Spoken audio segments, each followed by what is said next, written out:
Halo, semangat pagi rekan Tiga Raksa dimanapun berada. Kembali lagi kita dalam acara Up Close and Personal. Hari ini kita kedatangan tamu yang sangat spesial tentunya ya.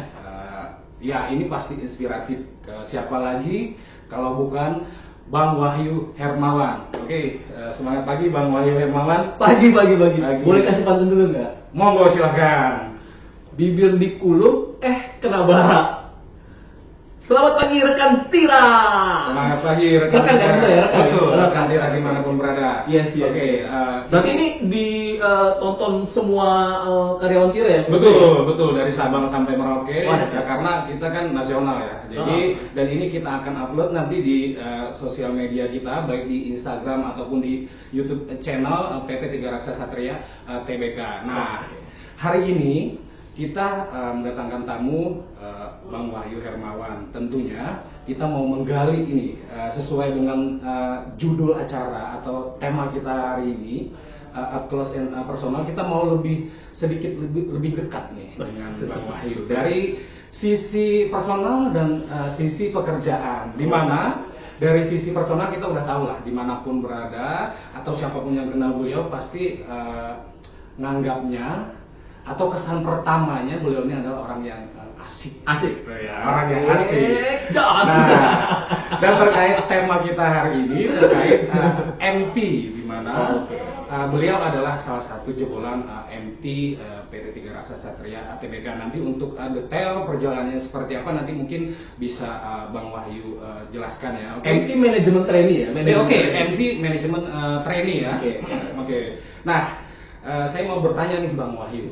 Oke. Yang pertama nih, mungkin boleh diceritakan secara singkat bagaimana perjalanan karir Bang Wahyu di PT Tiga Raksa ini? Tiga Raksa ya. Jadi saya tuh lulus kuliah tahun 2018 akhir gitu ya. Seperti mahasiswa mungkin ya yang pengen melihat gimana sih nanti ketika kita di perusahaan itu bisa berkarir, dapat nih kisi-kisinya nih. Lu harus masuk yang namanya pelatihan khusus lah, itu namanya biasanya manajemen training kah atau officer development program dan sebagainya gitu, yang dimana itu adalah salah satu kegiatan dari company gitu ya untuk mencetak generasi yang nantinya akan di posisi manajerial gitu. Jadi saya ketika pertama lulus yang saya apply itu adalah perusahaan yang mana lowongannya adalah manajemen training atau officer development program gitu kan. Nah, yang ini company yang kedua sih Tiga Raksa ini di saya gitu kan. Yang pertama saya kebetulan alhamdulillah juga masuk di officer development program dari Bank Mega Syariah. ODP ya? ODP ya betul. Itu selama 2 tahun. Selama saya di sana saya kok ngelihat ini bukan saya banget gitu kan ya. Ya maksudnya dengan pakaian yang rapi, necis, pakai dasi gitu kan ya. Lo tahu sendiri kan, dengan gayanya saya gitu nggak cocok banget gitu, apalagi di belakang layar. Saya dulu di Bank Mega Syariah itu bagian appraiser akhirnya. Appraiser emas, bahkan berlian gitu. Gak gue banget nih gitu kan ya. Akhirnya saya coba menjelang masa ODP-nya itu berakhir, saya coba explore lagi nih. Akhirnya keterima nih di manajemen trainingnya PT Tiga Raksa Satria itu di tahun 2011. Setelah 2 tahun di Bank Mega Syariah waktu itu. Jadi ini company saya yang kedua gitu Mas Rian. Sampai dengan sekarang gitu ya. Sampai dengan 12 tahun bayangkan. 12 tahun dari 2011 ya. 2011 itu di sebagai MT ya. MT ya. Tiga Raksa gitu. Iya berarti benar masuk pertama kali Tiga Raksa itu sebagai MT gitu kan. MT ini ya kalau dilihat prosesnya dulu, kalau saya boleh flashback ke belakang, ya teman-teman pasti udah tahu sendirilah proses rekrutmennya itu dari beratus-ratus orang mengerucut ke beberapa orang yang akhirnya dipilih. Waktu itu saya hanya 3 orang. Hanya 3 orang. Hanya 3 orang yang masuk waktu itu. Jadi alhamdulillah banget pas kebetulan masa ODP saya di Bank Mega Syariah selesai, saya langsung keterima nih di Tiga Raksa nih ikut program MT. Jadi saya bisa ikut lagi nih program, di mana waktu itu kan namanya MT pasti akan ada ikatan dinas lagi ya. Saya udah merasakan ikatan dinas waktu itu di ODP 2 tahunan di Bank di Tiga Raksa. Waktu itu ikatan dinasnya 3 tahun Pak. Jadi 2011 itu saya masuk dengan 3 teman saya itu melakukan proses yaitu tadi manajemen training tadi. Artinya kalau saya tangkap tadi ya, memang dari awal setelah lulus kuliah gitu ya, memang pengen masuk di namanya entah itu ODP atau manajemen training tadi ya? Itu harapan. Memang udah itu harapan pasti semua orang juga berpikir gitu fresh graduate. Gue nggak mau setengah-setengah nih masuk satu company nih. Pengen di mana nanti bisa berkarir dan step-step karirnya itu sudah paling nggak udah dipersiapkan nih oleh company. Nah itu biasanya kan program khusus yang dilakukan company seperti itu di manajemen training atau ODP. Kebetulan di Garaksa namanya manajemen training ya, manajemen training sales. Dulu ada manajemen training sales sama manajemen training finance. Jadi waktu itu yang saya sama teman saya 2 orang sales, satunya lagi finance untuk MT-nya. Gitu. Di 2011 itu 2011. Kan ada 3 orang ya yang diambil. Betul. Itu sekarang masih ada orangnya? Atau sisa saya aja. Sisa Bang Wahyu. Sisa Bang Wahyu. Sisa saya aja. Padahal dari sekian ratus orang yang diambil 3, yang bertahan sisa 1 nih. Iya. Mungkin yang 2-nya ini bukan ke perusahaan lain tapi wirausaha. Gitu ya. Karena menurut hemat saya tidak ada yang lebih baik dari 3 raksa. Betul nggak? Itu pasti lah. Setiap orang punya harapan atau ekspektasinya. Mungkin ketika harapan tidak bertemu dengan ekspektasi, mereka kan coba untuk melakukan hal-hal yang mungkin menurut mereka itu demi kepentingan karir mereka gitu seperti itu ya. Jadi nggak ada salah juga, nggak ada yang salah atau yang benar. Apakah saya tetap bertahan di sini salah atau enggak ya? Ya akhirnya saya bisa survive juga gitu dibandingkan yang lain gitu. Betul. Yang ada. Tadi Bang Wahyu udah menjelaskan gitu ya dari 2011 gitu ya, yang tadi udah jadi ODP di salah satu perbankan gitu terus di 3 raksa. Nah, dari perjalanan selama ini gitu ya, kira-kira apa sih keuntungan gitu ya? Seumpama saya nih itu jobless lah katakanlah, ingin masuk MT dan keunggulan MT itu di 3 raksa apa sih kira-kira dari perjalanan Bang Wahyu? Ya, sebenarnya saya juga di awal itu nggak tahu sama sekali apa itu 3 raksa. Yang saya tahu adalah ini ada program manajemen training. Jadi ketika itu saya tidak punya gambaran saya mau kerja sebagai apa gitu kan. Tapi kan kalau menurut saya suka sama Einstein gitu ya. Menurut Einstein itu 1% itu talent, sisanya 99% itu kerja keras. Jadi dimanapun kita berada, even itu kita nggak punya bakat tapi kita punya kerja keras, ketika kita berproses dengan internal dengan baik, menurut saya itu pasti akan survive gitu. Jadi makanya saya tetap pede aja gitu. Saya sama sekali nggak tahu apa itu 3 raksa, nanti role jobnya seperti apa gitu kan ya. Tapi dengan ya tadi mungkin ya ini persepsi saya ya, internalisasi dari kerja keras tadi. Kita juga pengen tahu gitu apa sih 3 raksa, mendalami nanti sebagai MT itu seperti apa. Ya akhirnya ya dengan proses jadi MT itu 1 tahun kita OJT. 1 tahun OJT di cabang, kebetulan waktu itu saya di Surabaya gitu. Bener-bener tuh ketika dicemplungin nggak tahu apa-apa tuh, gitu kan. Ya ketika saya mengandalkan bakat saya, ya saya juga nggak ada bakat juga di sales waktu itu, karena kan MT sales ya. Sales apa? Dulu gua aktivis, kenapa sekarang gua jadi sales? Kan semakin ini lagi, malu-malu dicengin sama teman-teman tuh sekarang di sales gitu, teman-teman yang lain gitu. Kayak gitulah, ada di awal itu pasti ada dialektika seperti itulah. Kok dulunya aktivis, mungkin sekarang jadi sales gitu kan Pak. Tapi sama-sama turun ke jalan ya. Bener juga sih. Ya intinya adalah berkomunikasi dengan orang gitu kan. Nah itu dia, itu MT sales. Di MT sales itu jadi namanya manajemen training, kita nggak hanya fokus pada sales juga pada akhirnya gitu. Kita harus ada kurikulum yang sudah disiapkan sama HR waktu itu. Jadi yang pertama saya melakukan jadi helper, ikut pengiriman gitu kan ya. Terus acting sebagai salesman gitu kan ya. Terus ketika udah salesman, acting jadi ASS. Jadi beberapa acting yang dilakukan proses-proses yang di 3 raksa itu belajar di situ. Intinya bisnis proses harus dipelajari ya. Bisnis proses, fungsinya yang ada di cabang itu kuasain. Selain itu juga sebelumnya kita dibekali di HO. Kita ada training juga nih di HO nih tentang kaitannya sama pendalaman materi sama head of-nya gitu. Dari mulai IT, presentasi, GA dan semua bisnis proses dan support proses itu kita dikasih pembekalan dulu nih sebelum ke cabang. Seperti itu. Jadi itu selama waktu itu pembekalan kalau nggak salah 2 mingguan ya sebelum terjun ke cabang gitu ya. Seperti itu sih. Jadi dulu cabang Surabaya ya? Kebetulan saya di cabang Surabaya. Berapa lama tuh? Saya di cabang Surabaya 1 tahun kurang ya, 1 tahun kurang lah kalau nggak salah. 1 tahun kurang ya. Terus dari sana move kemana lagi tuh? Jadi proses yang kalau kita sebagai MT ya, kalau ke cabang itu kan jangan cepet parlente Pak. Saya pesan aja nih sama anak-anak nanti yang MT nih ya, jangan parlente. Gua nih MT nih, datang ke cabang. Petenteng petenteng nih, gua udah punya bekal nih dari SR misalnya kayak gitu kan ya. Salesman gini salah. Helper gini-gini salah, itu nggak boleh kayak gitu. Nanti kita nggak akan dapat ilmunya Pak. Kita sama sekali nggak dapat ilmu, jadi orang juga segan sama kita. Ini orang cuma jadi polisi doang nih, bukan jadi pembantu kita. Harusnya di situ kita bisa mendalami, kita mengetahui akhirnya masalahnya, orang juga terbuka sama kita, dan akhirnya kita tahu nih, ketika kita nanti ada di luar, gitu kita udah tahu, oh kerjanya tuh kayak gini sebenarnya, kayak gini nih. Jadi benar-benar untuk MT itu harus istilahnya benar-benar out of main gitu dulu lah, sebagai seorang MT. Jadi benar-benar terlibat ke dalamnya, bersosialisasi sama orang gitu kan ya, dan kita juga bisa nangkap ilmu dari mereka.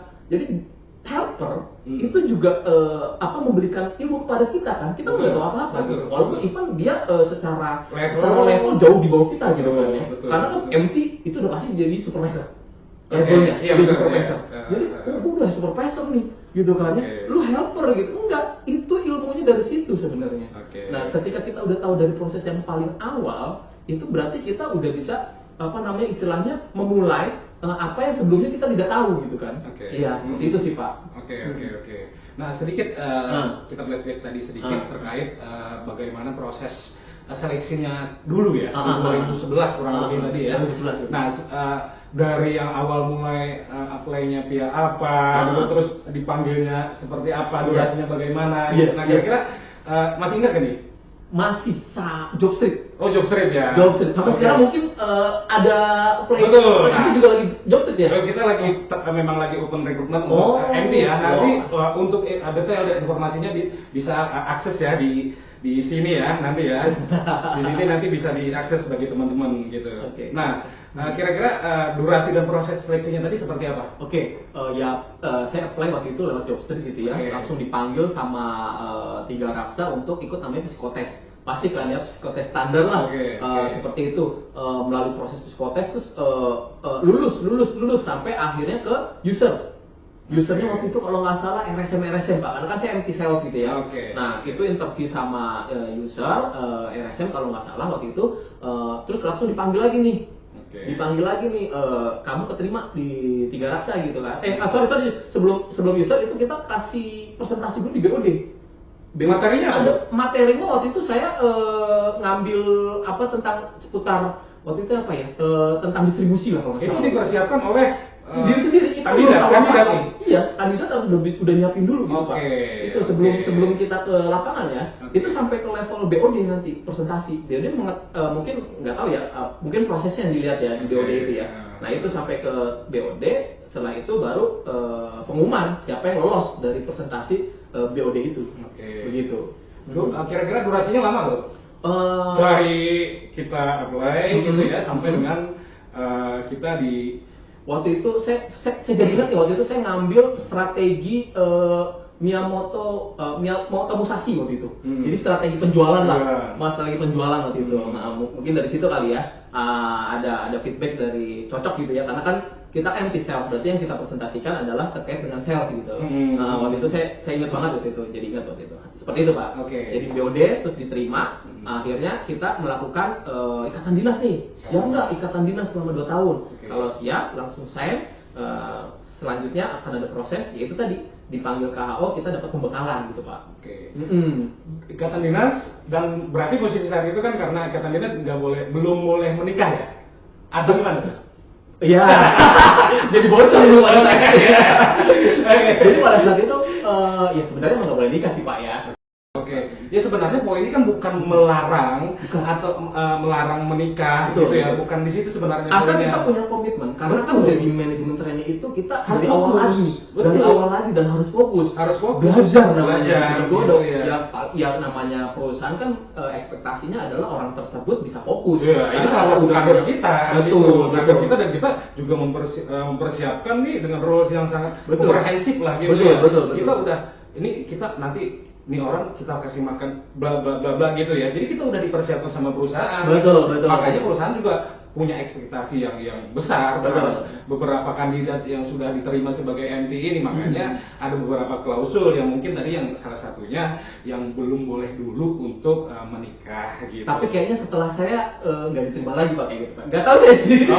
Itu kan di luar ya.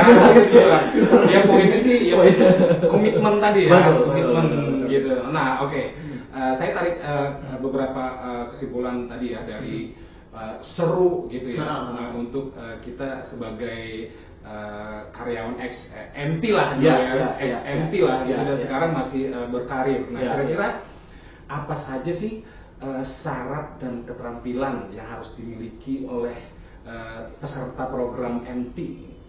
Iya, kita mapping dulu nih Pak, generasi sekarang yang saya lihat itu adalah generasi strawberry. Tahu generasi strawberry Pak? Apa tuh? Jadi generasi strawberry itu yang saya baca sekarang itu punya ide, punya kreativitas yang tinggi. Tapi ketika dia dihadapkan dengan sebuah tekanan kayak strawberry, langsung hancur Pak. Kayak gitu. Jadi beda nih sama zaman kita dulu mungkin. Nggak tahu ya. Kita seumuran nggak sih sebenarnya? Seumuran ya. Mental issues mungkin ya. Ya, mental issue apa-apa semuanya ada media sosial gitu kan ya. Itu jadi curhatan mereka gitu. Nah, ini mungkin yang perlu dirubah polanya ya dari manajemen sendiri, mungkin dari HR gitu ya, cara menghadapi how to improve di generasi strawberry ini Pak. Jadi titipan saya ada dua. Yang pertama buat nanti calon-calon MT ya, yang saya kira kalau saya mapping itu bakaran seperti generasi strawberry gitu. Karena namanya sales Pak, itu pasti akan ada tekanan Pak. Pressure-nya dimanapun itu. Kalian harus siap dulu mental gitu kan. Jangan sampai ya kalau memang kalian dilahirkan gitu ya sebagai orang kaya, kalian nating tulus gitu kan ya, nating tulus gitu kan ya. Tapi kalau kalian kayak saya nih Pak ya, saya nggak, ya ada lah ya, cuman ya akhirnya ketumpunya ke saya sendiri. Kalau saya lembek gitu ya, lembek ya itu akan berakibat ke saya sendiri. Pokoknya satu hal yaitu kita harus komit dulu nih, siap pada tekanan. Jangan sampai gitu ya ketika udah kita kecelup, karena kita nanti di cabang nih, wah itu tekanannya besar Pak. Kita sebagai fresh graduate nggak tahu apa-apa. Saya mungkin udah pengalaman kerja, tapi pengalaman kerja saya di bank nggak sampai level di tingkatan cabang gitu. Itu yang prosesnya benar-benar tough.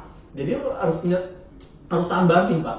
Mental ya? Betul, mental isu itu harus dikelola. Ya benar, memang sekarang kondisinya ada seperti ini generasi strawberry. Tapi ketika kalian udah punya komitmen gitu kan ya, bahwa kalian ingin meniti karir di jalur ini gitu kan ya, berproses nantinya dari mulai yang sangat-sangat level rendah, bukan level rendah, apa nama maksudnya ya, dari awal gitu, begini banget lah, entry level lah seperti itu, harus siap bener-bener di bawah tekanan apapun itu, closing nanti bisa sampai Sabtu Minggu mengganggu gitu kan ya. Bahkan waktu itu zaman saya dulu ya, tahun baru nggak pernah dilewati, itu dilewati dengan closing Pak, apa closing tahunan itu, nggak tahu tahun barunya di cabang gitu kan. Terus kita biasanya MT nih nggak mungkin di Jakarta setelah lulus ya.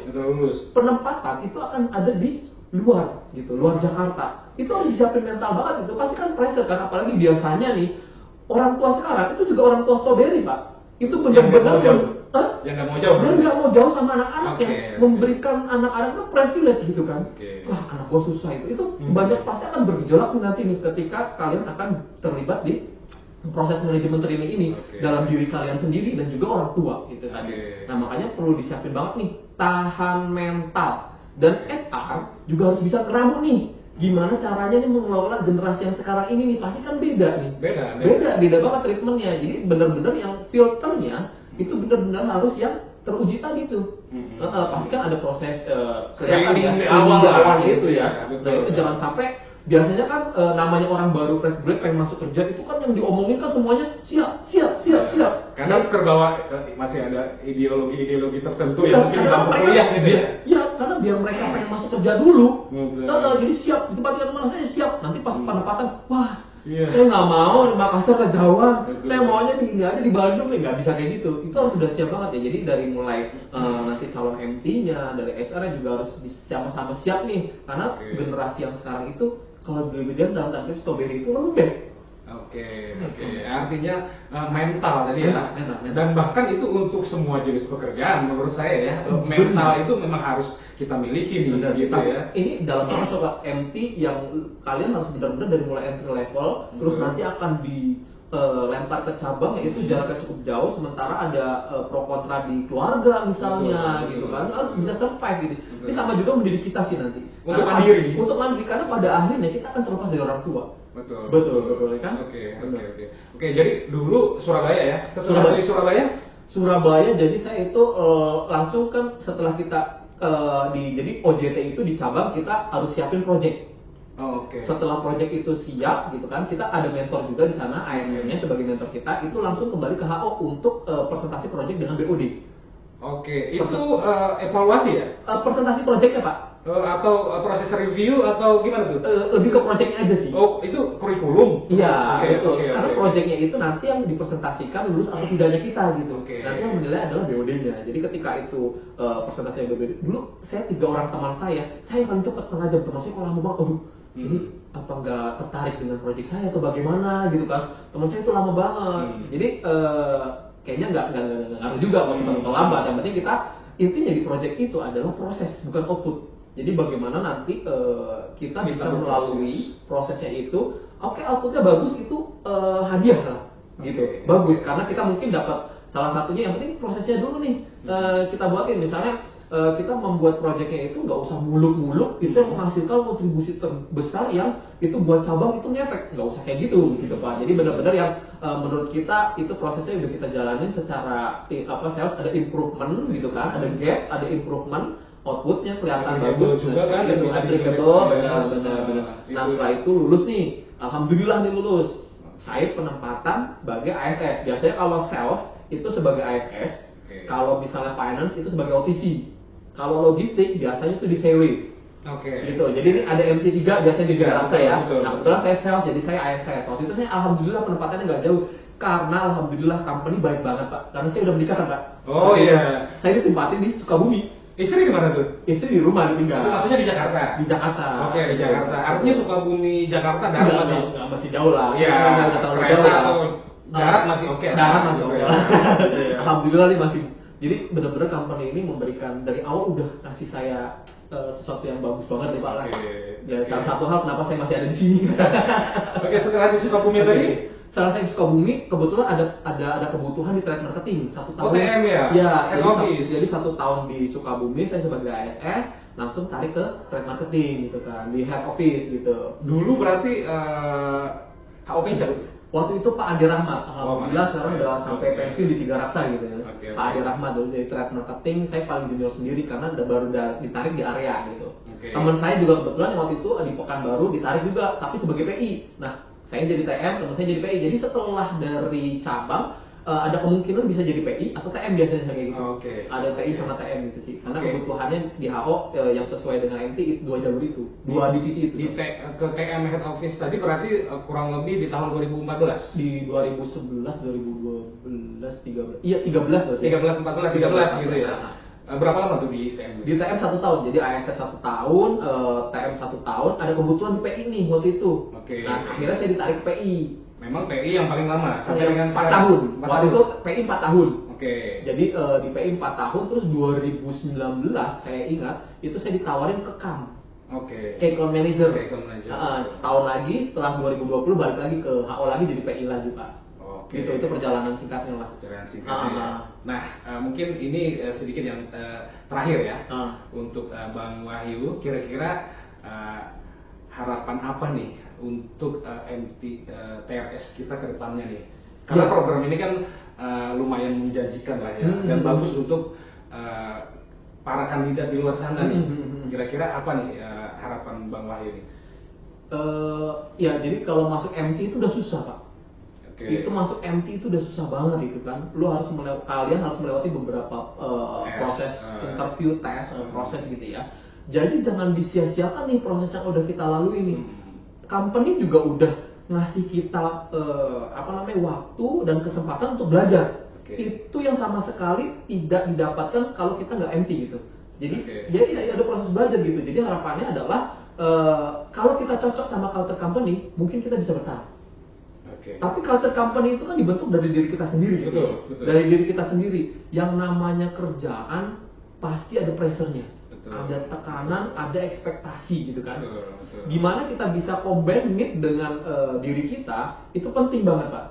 Benar. Jadi jadi seorang MT mungkin dulu pengalaman dulu ya, itu juga jadi ini di diri sendiri masih bergejolak nih.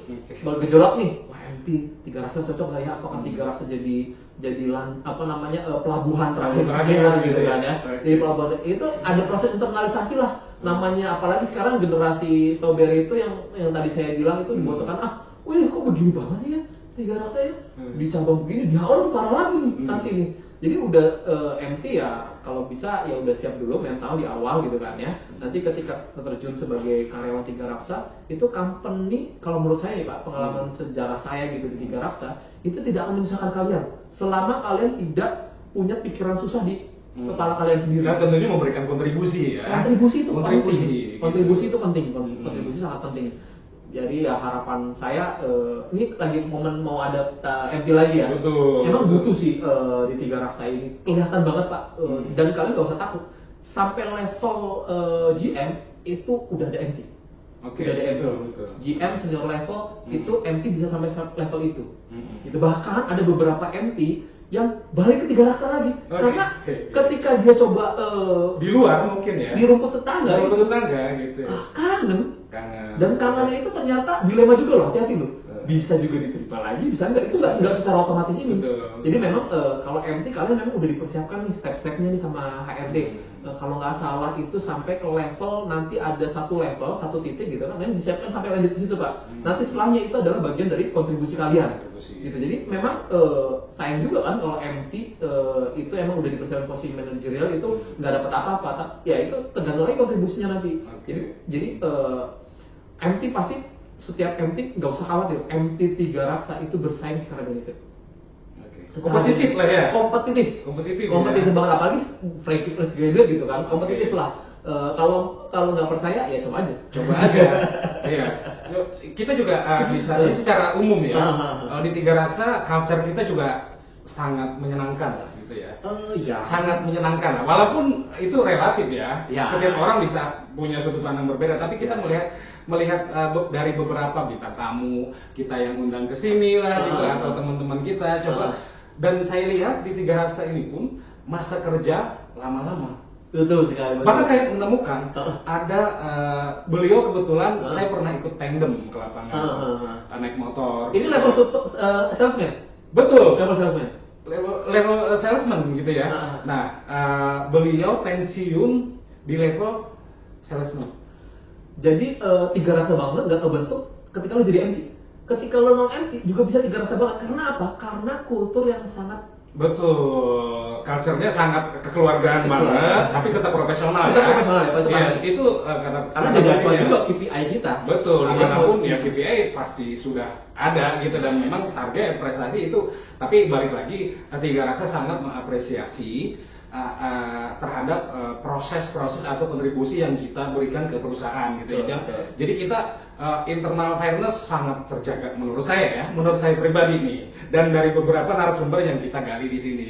Oke, nah ini yang terakhir Bang Wahyu, mungkin ada pesan-pesan nih untuk seluruh karyawan Tiga Raksa nih yang menonton acara kita hari ini nih di YouTube nih. Ya sebenarnya saya nggak mau menggurui ya. Ya secara umum nih. Secara umum ya. Ya bagaimanapun juga yang pasti akan ada ekspektasi dari manajemen Pak. Ekspektasi dari manajemen itu harus pastinya harus kita capai karena itu yang menjadi dasar penilaian kita sebagai karyawan, gitu kan ya. Gini, Einstein itu nggak jenius Pak.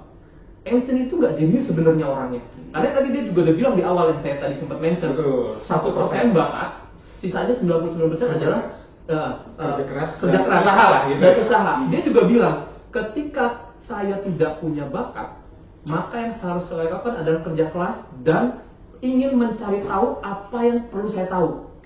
Jadi knowledge lah ya. Knowledge ya itu gali.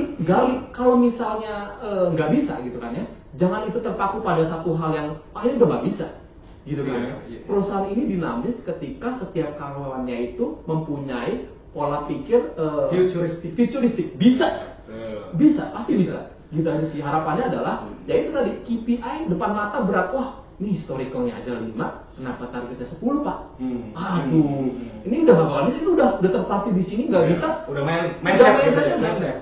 Nggak akan selesai gitu. Growth mindset itu penting. Gitu karena kan company ini bisa bertumbuh ketika karyawannya juga akan tumbuh. Betul. Gitu, jadi artinya ya kita sama-sama lah ketika kita ingin gaji kita naik, kita juga harus melakukan bagaimana bisa nanti pendapatan perusahaan itu juga bagus. Maksimal. Artinya dari kita juga. Gitu kan. Kalau misalnya itu ada penilaian, wah gue udah kerja bagus dan company nggak ini lagi, evaluasi diri lagi apa? Karena kan nggak semudah melihat yang kuantitatif gitu kan. Betul. Ada hal kualitatif juga yang dilihat, attitude itu penting Pak. Betul. Ya, betul. setiap orang itu melihat attitude itu pasti penting juga, gitu sih. Itu salah satu pertimbangan lah ya, gitu ya. Pertimbangan. Dalam penilaian setiap karyawan. Betul, gitu ya. betul. Jadi bukan hanya yang kita kerjakan di atas kertas Betul. atau di depan laptop gitu atau output laporan yang kita bikin, tapi juga attitude, habit kita di perusahaan, kontribusi kita baik itu informal gitu ya, itu juga bisa jadi salah satu pertimbangan. Oke. Ya. Nah, jadi satu hal ya Pak ya, kalau kita mau tumbuh secara number scheme kita harus juga bisa menumbuhkan perusahaan, itu aja. Oke. Jangan lu meludahi istilahnya bisa apa? Ya karena lu nya bermasalah. Jadi nggak akan ada menggerutu gitu ya. sendiri gitu. Yeah. Kita bersama growth, company growth, kita sebagai karyawan juga harus bisa usahanya untuk growth itu. Oke, balik lagi ke mindset tadi ya. Mindset, benar. Setiap insa atau rekan karyawan nih, gitu kita harus mempunyai mindset untuk bertumbuh dan bagaimana kita memberikan kontribusi secara maksimal ke perusahaan untuk hasil yang optimal.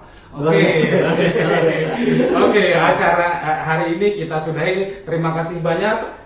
Bang Wahyu, salah hilap, mohon dimaafkan ya. Terima kasih untuk rekan-rekan Tiga Raksa yang sudah menyaksikan acara ini ya. Kita kembali di episode berikutnya. Semangat pagi rekan Tiga Raksa dimanapun berada. Assalamualaikum warahmatullahi wabarakatuh.